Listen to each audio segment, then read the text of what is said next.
4 महीने का किराया लेकर 2 महीने पे मुझे धमकियां दी जाने लगी कि मकान खाली करो। कि गिलगित बल्तिस्तान में जो मैंने पिछले 2.5 साल से महसूस किया है, jirga system is more stronger than police और गवर्नमेंट। बगरोट एक जगह है, 4 दिन पहले वहां जिरगा हो रहा था, जिरगे के ऊपर फायरिंग की गई है जिसकी कोई रिपोर्ट नहीं हो। 2 महीने पहले नलतर में 2 बच्चों को इसलिए मारा गया है, कत्ल किया गया क्योंकि म्यूजिक चला रहे थे। ये तो खैर गिलगित की है, और आगे और भी जो इलाके हैं उनकी बहुत खौफनाक सिचुएशन है, और इन लोगों को ये ठीक करना पड़ेगा क्योंकि हम फॉरेनर्स को बुला रहे हैं, हम टूरिस्ट को बुला रहे हैं। बिस्मिल्लाहिर्रहमानिर्रहीम। अस्सलाम वालेकुम नाजरीन, उम्मीद है आप सब खैरियत से होंगे। प्रोग्राम गिलगित बल्तिस्तान की आवाज से मैं हूं आपकी होस्ट महविश मुमताज बेग।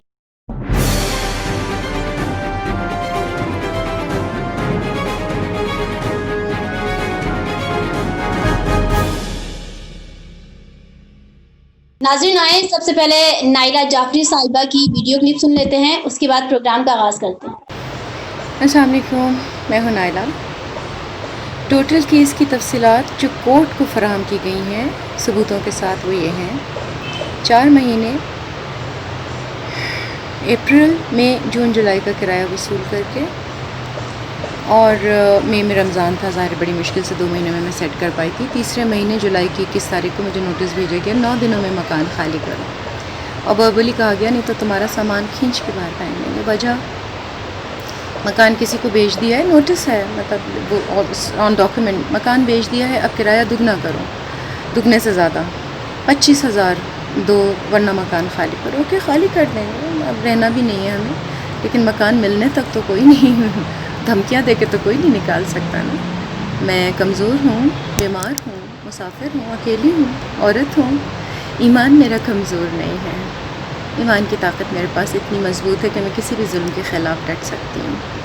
अच्छा, रीज़न ये भी नहीं थी, ये बहुत छोटा सा वाक़या है क्योंकि यहाँ पे रहना भी नहीं है, जगह भी अच्छी नहीं है, ग्रीनरी नहीं है, इतनी दूर आने का मकसद वीराने में और चटियल जगह पे और डस्ट में रहना नहीं होता है। लॉकडाउन की वजह से बमुश्किल बस थोड़े दिनों के लिए मैं खुद ही ठहरी थी, नया घर मिलने तक शिफ्ट हो जाना था। जी नाज़रीन, ये थी अदाकारा नाइला जाफरी साहिबा जो कि इस वक्त गिलगित में मौजूद हैं, और इनकी बाकी काफ़ी वीडियोस में आपने सुना होगा जिसमें वो बता रही हैं कि वो कैंसर के मर्ज में मुब्तला है, उनका इलाज चल रहा है और रेस्ट करने के लिए उन्होंने गिलगित का रुख किया। अप्रैल में गिलगित एक मकान किराए पर लिया और वहाँ रहना शुरू किया ताकि वो नेचर के करीब रह सकें, सुकून हासिल करें, अपनी तबीयत, अपने इलाज को बेहतर करें। बट जैसा उन्होंने सोचा वैसा नहीं हुआ। उनका कहना है कि मालिक मकान ने मुझसे 4 महीने का किराया वसूल किया और 2 महीने बाद मकान खाली करने को कहा गया था, और उन्हें इस मामले में थ्रेट भी किया गया। इनके घर में पत्थर फेंके गए, बिजली पानी बंद किया गया, जिस पर उन्होंने मालिक मकान के खिलाफ FIR किया और अभी इनका केस चल रहा है। इस इंसिडेंट के बाद इनका एक वीडियो वायरल हुआ जिसमें वो बता रही हैं कि गिलगित बल्तिस्तान में जिरगा सिस्टम स्ट्रांग है, कानून की कोई कारकर्दगी नहीं है, जुल्म को बढ़ाया और छुपाया जाता है, ऐसे इलाके में टूरिस्ट कैसे आ सकते हैं, एक्सेट्रा एक्सेट्रा। सबसे पहले हम नाइला जाफरी साहिबा के केस के ऊपर बात करेंगे और फिर बात होगी कि क्या नाइला जाफरी साहिबा गिलगित बल्तिस्तान को बदनाम करने की कोशिश कर रही हैं या वाकई गिलगित बल्तिस्तान में जुल्म की नौयत और राजगिरी निजाम अरूज पर है। इस सिलसिले में बात करने के लिए हमारे साथ मौजूद हैं आज के हमारे पहले गेस्ट शब्बीर हुसैन बल्ती साहब, जो कि केस के फरीक भी हैं और मालिक मकान भी हैं। अस्सलाम वालेकुम। बड़ी मेहरबानी, आपने मुझे अपने प्रोग्राम में शामिल किया, मैं आप लोगों का शुक्रगुजार हूँ। जी, उनके साथ नाज़रीन आज के प्रोग्राम में एक स्पेशल गेस्ट भी हमने इनवाइट किया है जो कि कानूनदान भी हैं, कानून को अच्छे तरीके से समझते हैं और इस केस के हवाले से बहुत अच्छे से तज्ज़िया कर सकते हैं, हमें बहुत अच्छे से इंफॉर्मेशन प्रोवाइड कर सकते हैं। हमारे साथ मौजूद है मोहम्मद अली यार साहब, एडवोकेट, हाई कोर्ट रावलपिंडी, और आपको भी प्रोग्राम में खुशामदीद। नाज़रीन, इस प्रोग्राम में हमने नाइला जाफरी साहिबा को भी इन्वाइट किया था, तो चलें सुनते हैं कि उन्होंने क्या कहा। मैं अपना स्टेटमेंट जारी करूँगी इंशाल्लाह, तो उसके बाद फिर प्रोग्राम आप ज़्यादा बेहतर कर सकेंगी। ओके, वो मैं आपको फिर भेज दूँगी। Thank you.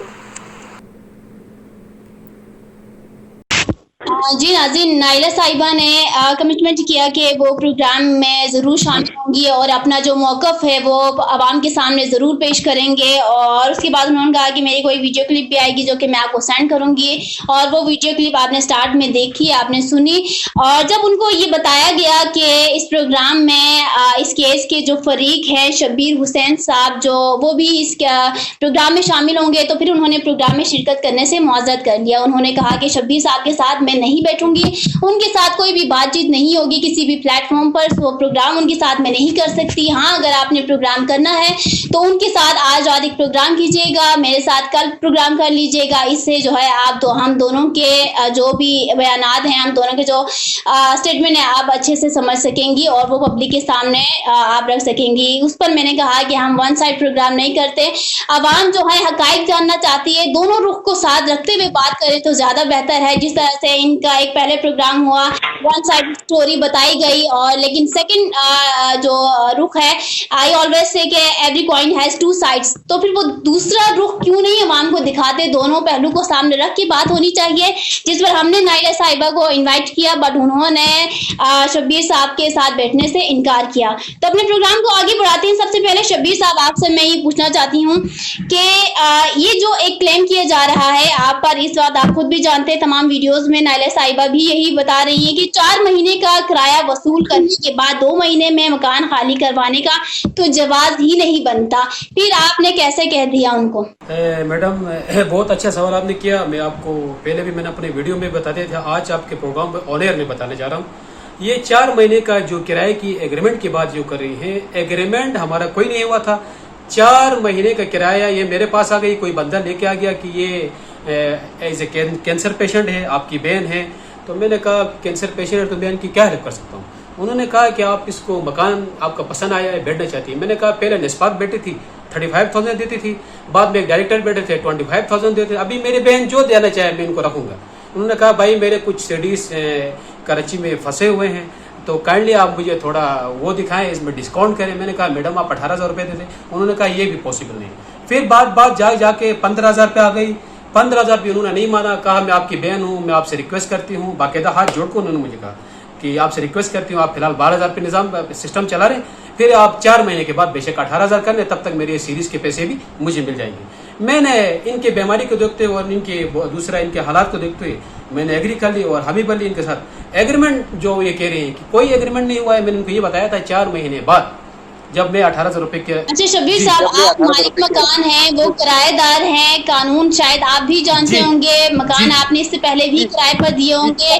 पहली शर्त होती है एग्रीमेंट, एग्रीमेंट के बगैर मकान किराए पर दिया कैसे, ये बताएं जरा। इतनी बड़ी बात जो है ना, ये सामने जरा पहले। मैडम बहुत अच्छी सवाल। हमारा गिलगित बल्तिस्तान का कल्चर ऐसा है कि यहाँ पे चेहरे देखे जाते हैं, ये एग्रीमेंट में यहाँ पे इस तरह देखा नहीं जाता है। मैंने भी अपनी बहन समझ के, ये ऑलरेडी पेशेंट थी, ये मेरे साथ फ्रॉड नहीं करती और कोई मामला करती नहीं, मैंने कहा अपनी बहन है ठीक है, एग्रीमेंट हमने कहा 4 महीने के बाद करेंगे। 12,000 रुपये किराया मुझे महीने का। उन्होंने कहा नहीं जी आप 75,000 ले लें। मैंने कहा नॉवेल मैडम मैं 75,000 नहीं ले रहा हूँ। बात तो फिर सही होगी कि आपने कहा कि हम चेहरे देखते हैं, हम मेहमान नवाज है, हम आने वाले गेस्ट को वेलकम कहते हैं, लेकिन इसका मतलब आप लोग कानून फॉलो नहीं करते। ये एग्रीमेंट तो पहली शर्त होती है आई थिंक, जिसको आपने नहीं फॉलो किया। और नाइला साहिबा जो कि पाकिस्तानी इंडस्ट्री का बड़ा एक नाम है, इन्होंने जमाना देखा हुआ है, इनकी काफी जो है पढ़ी लिखी है, एजिड भी है, तो उन्होंने भी जो है एग्रीमेंट पर जोर नहीं दिया। ये तो बात वाकई सवालिया निशान है। हाँ मैडम आपकी बात बहुत अच्छा सवाल किया। ये मैडम को चाहिए था, मुझसे ज्यादा दुनिया उन्होंने देखा है, एक्टर वो रही हैं। हम तो गिलगित तक लिमिटेड है, हमारा कोई काम हो तो हम इस्लामाबाद गए। वो कहती भाई आपने किराया मैंने आपको दे दिया, 12,000 आप नहीं लेना चाहते हैं, मैं आपको 4 महीने के बाद। सुने मैडम मैडम मैडम मैडम आप मेरी बात नहीं काटे, सुने मैडम मेरी आप बात पूरी करा लेना, काइंडली मेरी बात पूरी करा लें। मैंने इनको अगर ये चाहती तो ये मुझे कहते एग्रीमेंट का फोर्स करती, उन्होंने मुझे बताया भी नहीं। मैंने 12,000 कहा था, इन्होंने 50,000 रुपये जबरदस्ती जमा दिए। मैंने कहा चलो 4 महीने का किराया है। अब ये मैडम कह रही है कि गिलगित बल्तिस्तान में कानून नहीं चलता है। अगर कानून नहीं चलता तो कल जो मेरा रिश्तेदार को इन्होंने एक वीडियो में बिला जवाब फंसाया, मैंने कल उसको आज मैंने बुलाया है, सुबह वो गिलगित आएगा, ऐसे ऑफिस में उसका हम बाकायदा जमानतनामा लिख के मैडम नाइला को भिजवा देंगे। क्या कानून है नहीं आप बताएं, कानून है तो वो कोर्ट में है ना। कानून है तो अभी तक मेरा मकान खाली नहीं है बगैर एग्रीमेंट के। ठीक हो गया। फिर आप ये बताएं, जो वीडियो, उनकी पहली वीडियो जो वायरल हुई जिसमें आपका कजन शामिल था, ये तो साफ सी बात है कि आप लोग उनको थ्रेट कर रहे थे। इसका मतलब वो एक खातून थी, अकेली थी, बीमार थी, मुसाफिर थी, उसके बावजूद नहीं, कोई थ्रेट नहीं किया। ये पानी का इशू आपने बताया, पानी का इशू उस तरह था कि ये जो हमारे पास मोटर जो है नीचे जमीन में लगा हुआ है, वो कभी कभी हवा लेता है। हवा लेने की वजह से उसको नट खोल के दोबारा रिपेयर करना पड़ता है। वो उन्होंने रिपेयर नहीं किया, मैं उधर जाता नहीं था क्योंकि मुझसे मशकूक थी। मेरा कजन जो गया वो बाकायदा ऑर्डर लेके गया था कोर्ट के, ऑर्डर लेके वो बार बार वीडियो में यही कह रहा, आप चेक करें वीडियो में, कह रहे हैं मैडम ये मकान खाली करें क्योंकि कोर्ट के ऑर्डर से मेहरबानी होगी। वो अंदर से नहीं, ये बताता हूँ मेरी बात सुनो। वो उसने कागज दिया, उन्होंने अंदर से वीडियो बनाने, उसने कहा मैडम ये वीडियो बनाना अच्छी बात नहीं, आप बंद करें। जो पत्थर की बात है, 10 किलो का पत्थर 8 फुट की दीवार क्रॉस करके किस तरह गया तो उनकी गाड़ी डैमेज क्यों नहीं हुई? गया तो उनका नीचे जमीन पे फर्श पे खड्डा तो होता। ये सारा ड्रामा है। इन्होंने खुद 2-3 पत्थर रखे हैं, रख के बाद में इन्होंने वीडियो की एडिटिंग की। अपनी गालियां कितने ले गए जो उसने उसके लिए निकाली थी लड़के के लिए। मेरे पास 5 जजिंदी गवाह है वहां वाले के, 5 मोजिस जो एजेड हैं उम्र के हिसाब से, मैं उनको लाऊंगा, ऑनेर लाऊंगा। आ जाए मैडम, न बोले झूठ, मैंने भी मरना है, कल उनको भी मरना है। ओके, बताएं अभी आपके केस की क्या सूरत हाल? केस की सूरत ये है कि उनका वकील, उन्होंने कल दोबारा रजिस्ट्रेशन की एप्लीकेशन गुजारी और उनका वकील, पहले वाला वकील चेंज हुआ। वकील चेंज होके फिर हमें डेट दी है 11 तारीख की। 11 तारीख को फिर हम कोर्ट में जाएंगे। कोर्ट में जाकर हम अपनी पेशी सुनेंगे। जज साहब जो ऑर्डर देंगे उस पर हम इम्प्लीमेंटेशन करेंगे। ये पाकिस्तान का एक सूबा है, यहाँ पे गवर्नमेंट का कानून चलता है। आपने वीडियो में बताया हुआ कि अप्रैल में ये आई थी रहने के लिए आपके मकान में। जी ठीक हो गया। नाज़रीन, अब मैं अलिया साहब की जानिब बढ़ूंगी जो कि बिल्कुल न्यूट्रल होके आई होप के इस मामले में, इस केस के ऊपर बात करेंगे, क्योंकि इस केस में अतुल इज्जत पर भी बात आई है। इस केस में जो है वो ओवरऑल बहुत अच्छी तरीके से आपने खुद तमाम वीडियोस वायरल हुई हैं, किसी से ढकी छुपी नहीं है। अलिया साहब बताइएगा कि इनकी केस की क्या नौयत है, इस वक्त क्या नताइज निकल सकते हैं, किसके हक में फैसला होगा, क्या आप समझते हैं? महविश, इस केस के 2 पहलू हैं। एक तो ये कि जिस तरीके से किराएदारी वाला मामला है, सेकंड जो है जिस तरीके से मैडम नाइला जाफरी साहिबा ने गिलगित बल्तिस्तान की जो मुस्बित इमेज है, जिसको मसख करके, जिसको तोड़ मरोड़ करके, जिसको एक नए अंदाज में पेश करके, एक जो है ना वहां के अवाम के अंदर इस वक्त एक वहां पे अवाम जो है इस वक्त बड़े मुश्किल है। एक ऐसी सिचुएशन में जब गिलगित बल्तिस्तान की हर जगह पे तारीफें हो रही है, वहां पे टूरिज्म प्रमोट होके यहाँ से चलिए अलिया साहब, इसके ऊपर मैं बात करूंगी। ये जो गिलगित बल्तिस्तान के सॉफ्ट इमेज को खराब करने की भरपूर अंदाज में कोशिश की गई है, इसके ऊपर तो मैं बात करूंगी। पहले तो हम इस केस के ऊपर अगर बात कर लें तो बेहतर होगा। जी बिल्कुल, अगर इस केस के कानूनी पहलुओं पर बहस की जाए तो बुनियादी तौर पे जब भी कोई लैंडलॉर्ड और टेनेंट के दरमियान किराएदारी का बाकायदा एग्रीमेंट होना लाजमी है। और जो है सेक्शन 5 जो यहाँ पंजाब की अगर मैं बात करूं तो पंजाब रेंट प्रेमिस एक्ट के तहत विदाउट एग्रीमेंट के कोई मकान किराए पे नहीं दिया जा सकता, और वो एग्रीमेंट प्रॉपर तरीके से रेंट कंट्रोलर के पास रजिस्टर्ड किया जाता है, और कम से कम 2 साल की टाइम पीरियड होती है, और इसमें कुछ लीगल ऑब्लिगेशन होती है लैंडलॉर्ड के ऊपर और टेनेंट के ऊपर कुछ जिम्मेदारियां होती है। जहां तक ये इशू राइज हुआ तो उसकी बुनियादी वजह हमें जो नजर आती है, इसमें कोई एग्रीमेंट नहीं था, औरली तौर पे बात हुई थी 4 महीनों तक जिस तरीके से कह रहे हैं, लेकिन अब एग्रीमेंट तो गुजर चुके हैं। अगर अप्रैल के बाद अब तो जुलाई अगस्त चल रहा है, कम से कम एग्रीमेंट का औरली तौर पर भी अगर इस एग्रीमेंट को हम एक्सेप्ट किया जाए तो अब 6 से 7 महीने हो रहे हैं, तो एक ऑलरेडी इसका टाइम पीरियड गुजर चुका है। सेकेंडली जो है इस एग्रीमेंट जो रेंट एग्रीमेंट के उसूल के तहत जो है किराएदार के ऊपर एक ऑब्लिगेशन होती है कि वहां के मोहल्लेदारों को, वहां के हमसायों को कोई डिस्टर्बेंस ना हो। जिस तरह के शब्बीर साहब ने कहा कि ऑलरेडी के मोहल्ले के लोग उनसे तंग थे, उनके ऊपर ऑलरेडी लोगों की रिजर्वेशन थी, तो लोगों के कहने पर उन्होंने लीगल, इस शब्बीर साहब को मैं सल्यूट पेश करता हूं, जिन्होंने लीगल चीज को उन्होंने अडॉप्ट किया। उन्हें पहले लीगल नोटिस ले जाए इनको प्रॉपर तरीके से।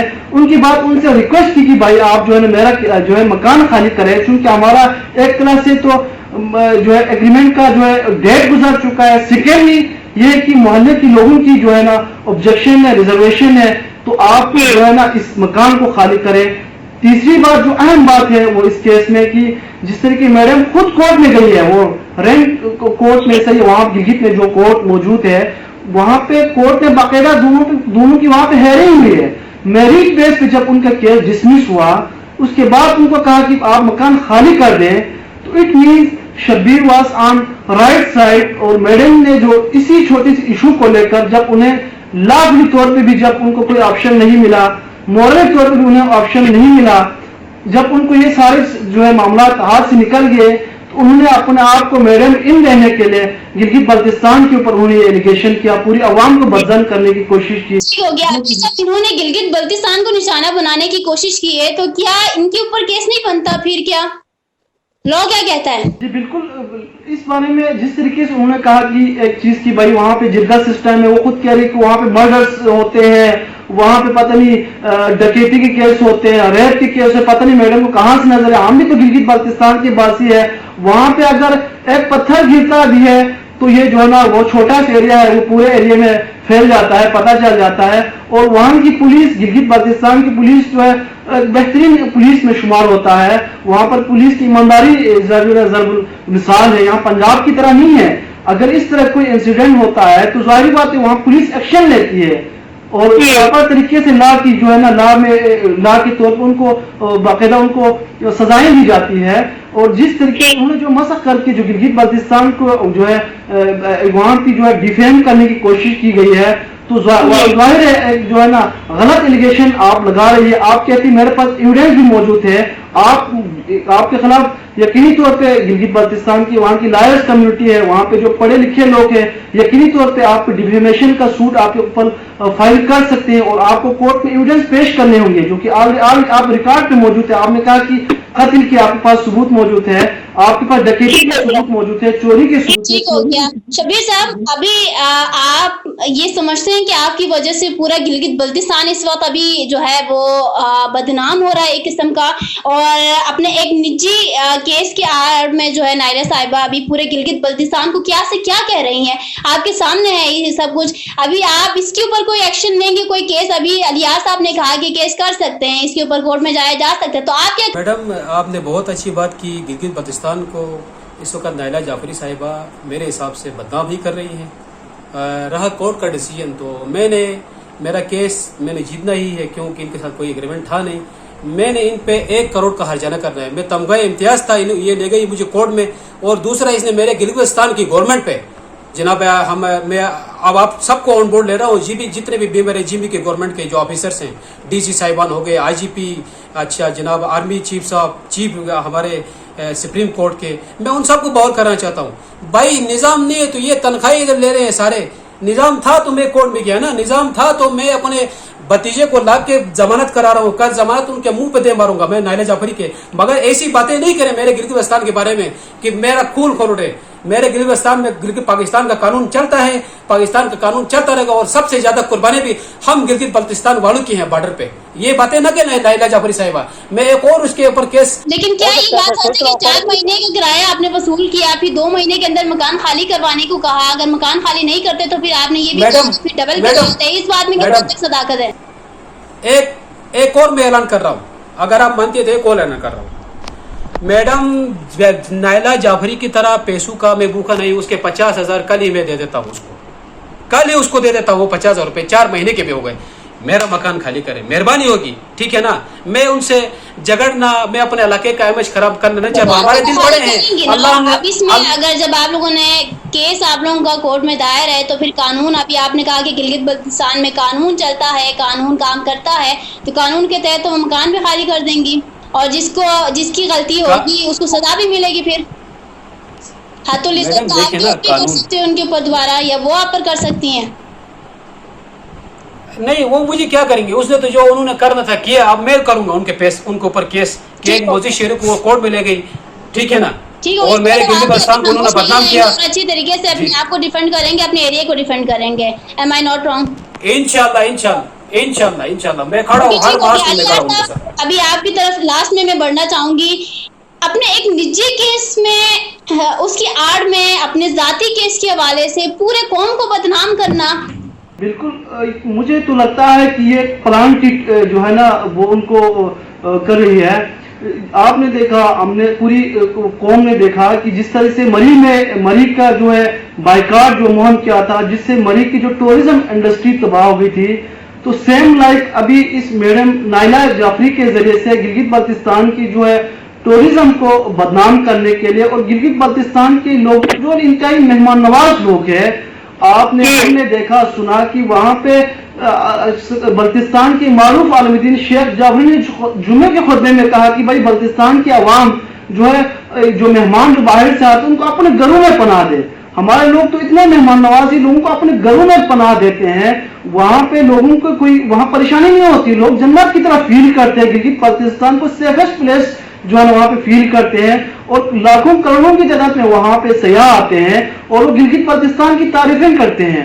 तो मैडम जो है वहां पे शूटिंग भी कर रही है, वहां पे एंजॉय भी कर रही है, वहां पे अर्निंग भी कर रही है, और इसके बावजूद जो है ना उस इलाके को डिफेम करना, यकीनी तौर पे ये कोई न कोई साजिश है जो गिलगित बल्तिस्तान के साथ जो है ना वहाँ के टूरिज्म डिपार्टमेंट को बदनाम करने के लिए ये प्लान। आप सोचते हैं इसके खिलाफ भी एक्शन लेना चाहिए? फिर बिल्कुल इसको जो है ना इनके खिलाफ जरूर एक्शन लेनी चाहिए, और जो है ना इस केस के बारे में इसका जो ट्रू फैक्ट जो है इसका वो अवाम के सामने जरूर आना चाहिए, और खास तौर पर जो पाकिस्तान की नेशनल मीडिया पे इस चीजों को उजागर करने की जरूरत है कि भाई असल जो स्टोरी का एक ही रुख बार बार पेश किया जा रहा है, एक्चुअल जो रुख जो जब्बीर साहब ने जिस तरीके से पेश किया, असल जो है वो रुख जो है असल स्टोरी सामने आने की जरूरत है। एक मेरी बात आप सुन ले तो मैं एक और बात बताना चाहूँगा। कल दो न्यूज़ चैनल ने यहाँ तक कहा कि मैडम नाइला जाफरी पे कातिलाना हमला हुआ है। ये बहुत बुरी बात है। बिना देखे सोचे समझे इन कहानियों को गाड़ना, और मैडम नाइला जाफरी साहब जब वो इस्लामाबाद में थी, बेड पे लेटी हुई हैं, वो तस्वीरें अपलोड कर रही हैं अपने आप को मजलूम साबित करने के लिए। आए ना कैमरा, जियो वाले आ जाए, एयर वाई वाले आ जाए, उनके घर आ जाए, जाके मुआयना करें। मुझसे क्यों नहीं, मेरा इंटरव्यू क्यों नहीं हो रहा है? क्या मैं गिलगित को इसलिए मेरा इंटरव्यू नहीं आ रहा है? क्या मैं पाकिस्तान का हिस्सा नहीं हूँ? मुझे गिला है इंटरनेशनल जो नेशनल जीवी चैनल्स हैं इनसे कि वो मुझसे में मेरा तो राय तो भी ले ले। मुझसे पूछिए आप क्या कहना चाहते हैं। मैं आपका शुक्रगुजार हूँ कि आपने मेरा इंटरव्यू ले लिया। ठीक हो गया, okay, thank you so much ji आपका। नाज़रीन, प्रोग्राम का वक्त अब जो है वो खत्म हो चुका है, और नाइला जाफरी साहिबा अगर होती तो प्रोग्राम को मजीद अच्छे और बेहतर अंदाज में पेश किया जा सकता था, बट अनफॉर्चुनेटली उन्होंने पार्टिसिपेशन नहीं किया। पार्टिसिपेशन ना करने के पीछे भी फिर वजूहात हो सकती हैं कि सामने वाले कैसे फरीक हैं आपके, उनके सामने अगर आप अभी बात नहीं कर सकते तो कल को आपको कोर्ट में तो उनके सामने हाजिर होना ही है। तो आवाम को एक साइड क्यों दिखाना, दोनों रुख दिखाने चाहिए, ताकि आवाम को भी फैसला करने में आसानी हो कि वाकई जो है केस की नौयत क्या है इस वक्त और क्या बातें इस वक्त चल रही हैं। और नाज़रीन, ये जब इंसिडेंट हुआ इसके बाद जो है मुझे काफ़ी कॉल्स भी आए कि आप इसके ऊपर प्रोग्राम कर रहे हैं। इवन ये जो इंसिडेंट है ये गिलगित में हुआ, बल्तिस्तान के काफ़ी एरिया से लोग कॉल्स कर करके बता रहे हैं कि नाइला साहिबा के साथ हमारी पूरी हमदर्दी है, हम उनके साथ खड़े हैं, और अगर उनको कोई भी परेशानी मसाइल है तो फिर वो हमारे पास आए, हम उनको वार्मली वेलकम कहते हैं। तो गिलगित बल्तिस्तान वो इलाका है जहां पे अगर किसी को कोई भी तकलीफ पहुंचती है तो दूसरे इलाके का, दूसरे डिस्ट्रिक्ट का बंदा उठकर जो है आपको वार्मली वेलकम करेगा। वहां के लोग मेहमान नवाज जरूर है, सादा भी है, बहुत सादा है, सादगी पसंद लोग हैं, तो उनकी सादगी का जो है नाजायज फायदा तो कम से कम ना उठाया जाए, मैं यहाँ पे ये कहना चाहूंगी। और इसके अलावा नाज़रीन, माया खान का जो प्रोग्राम था, इंटरव्यू जो उन्होंने नाइला जाफरी साहिबा से लिया, वो सुन के पहले तो मुझे काफी शॉक्ड हुआ कि ये कोई इंटरव्यू या कोई प्रोग्राम नहीं लग रहा था। माया खान का ऐसा लग रहा था कि वो उनको कॉल उन्होंने किया है इसलिए कि वो उनसे हमदर्दी के लिए, उनकी खैर खैरियत पूछने के लिए, ये इशू रेस करने के लिए नहीं, ना उन पे होने वाले नाइंसाफी और उन पे होने वाले जुल्म के खिलाफ आवाज बुलंद करने के लिए नहीं था। क्योंकि माया खान को भी इंडस्ट्री में काफी टाइम हुआ है, आई थिंक उनको प्रोग्राम करने का तरीका कार तो एटलीस्ट पता होना चाहिए कि जब भी कोई इशू, जब भी कोई इंसिडेंट हाईलाइट किया जाता है तो दोनों पहलू, दोनों रुख को सामने रख के बात की जाती है, ना कि एक ही बंदे को पकड़ के उसकी आप सुने और उनके बिहाफ पर आप पूरे कौम को, पूरे एरिया को आप बदनाम करना शुरू करें। तो आई थिंक वो ये बात जानेंगी जब हमारा प्रोग्राम देखेंगे और गिलगित बल्तिस्तान के जो जवान इस वक्त अभी उठे और अपने हक के लिए, अपने इलाके की दिफा के लिए बोल रहे हैं बहुत अच्छे अंदाज में, क्योंकि कभी अब देखा जाए तो कोई भी कहीं से भी उठकर जो है गिलगित बल्तिस्तान के जवानों को कभी टेररिस्ट कहते हैं, कभी कोई उठ के कहता है कि यहाँ पे टूरिस्ट कैसे आ सकते हैं, हमारी इज्जतें महफूज नहीं है।